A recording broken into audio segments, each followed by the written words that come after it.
1373 to 84। Show the influence of Italian literature. اور دوسرے دور یعنی کہ 1377 سے لے کر 84 تک کا جو دوسرا دور تھا اس کی جو نظمیں تھیں نظموں نے اٹالین ادب کا اثر ظاہر کیا، especially of Dante's Divine Comedy and Boccaccio's poems, اور خاص طور پر ڈینٹ ڈیوائن کامیڈی اور بوکیکس کی نظمیں تھیں. In this period he wrote The Parliament of Fools which contains very dramatic and satirist dialogue. اور اس دور میں انہوں نے پارلیمنٹ آف فولز بھی لکھی جو بہت ہی ڈرامیٹک تھی اور مزاحیہ تھی. چوسر third period 1384 to 1390 may be called the English period. In the legend of good woman he employed. چوسر کا جو تیسرا دور تھا 1384 to 1390 تک شاید اس سے انگریزی کا دور کہا جا سکتا ہے. In the Legend of Good Women, اور اچھی عورت کے صفات کی وجہ سے ہی employed for the first time, انہوں نے امپلائڈ رکھا پہلی دفعہ دا ہیروئک کپلٹ، ایک ہیروئک کپلٹ کو. It was during this period that he wrote the Canterbury Tales, his greatest poetic achievement. اور یہ اس دور کے دوران ہوا جب انہوں نے کنٹربری ٹیلز لکھی تھی، اور یہ ان کا عظیم شاعرانہ کامیابی تھی. which places us in the heart of London، جو لندن کے دلوں میں ابھی بھی جگہ بنائے ہوئے ہے. Here we find his gentle kindly humor which is Chaucer's greatest quality at its very best. یہاں ہم ان کی نرم دلی، رحم دلی، ان کا ہیومر یعنی کہ ان کی ذہانت کے بارے میں تلاش کریں گے جو چوسر کی عظیم صفات ہیں اور جو ان کے لیے بہت بہتر ہے. چوسر is known as the father of English literature not because there was no English poet before him but because his work made English a language of daily use. چوسر انگریزی کے باپ جانے جاتے ہیں، انگریزی ادب کے باپ جانے جاتے ہیں. انگریزی ادب کے باپ جانے جاتے ہیں اس لیے نہیں کہ ان سے پہلے انگریزی کا کوئی شاعر نہیں تھا، بلکہ اس لیے جانے جاتے ہیں کہ انہوں نے جس لینگویج میں اپنا کام بنایا، اپنا کام لکھا، اس لینگویج کو انہوں نے ڈیلی یوز کے لیے استعمال کیا. یعنی کہ ان کے کام انگریزی زبان ایسی، یعنی کہ ان کے کاموں کی زبان تھی جو ہماری روزمرہ زندگی میں استعمال ہوتے تھے. His work made English a language of daily use. ان کے کاموں نے انگریزی زبان کو روزمرہ استعمال ہونے والی زبان بنا دیا. His work brought English fame all over the world. اور ان کے کاموں نے انگریزی کے یعنی کہ فیم حاصل کی، شہرت حاصل کی پوری دنیا میں. Chaucer's poetry has been read and enjoyed continuously from his own day to this. چوسر کی شاعری ان کے اپنے دن سے لے کر اب تک بہت ہی زیادہ پڑھی جاتی ہے اور لطف اندوز کی جاتی ہے. The greatest of his successors from Spenser and Milton to Tennyson and William Morris have joined in praising it. اور ان کے عظیم جانشین اسپینسر اور ملٹن سے لے کر ٹینیسن اینڈ ولیم مورس تک ہیں جنہوں نے ان کے ساتھ جوائن کیا، ان کی تعریف کی، ان کے کام کو اچھا کہا. چوسر disregarded altogether the old English tradition. چوسر بہت ہی زیادہ یعنی کہ پرانے انگریزی رواج سے بالکل ہی نظر انداز ہو چکے تھے. His education as a poet was twofold. اور ان کی تعلیم ایک شاعر کے طور پر اکٹھا کرنا تھا، فولڈ کرنا تھا، چیزوں پر غور کرنا تھا. In short, Chaucer is rightly called the father of English poetry as he possesses many characteristics features in his writing.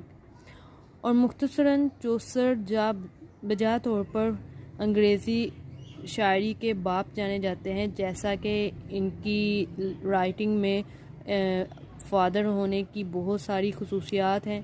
His work would be read and applied in every period. اور ان کا کام پڑھا جاتا ہے اور تمام دور پر اپلائیڈ کیا جاتا ہے. Hence he is also known as the universal character.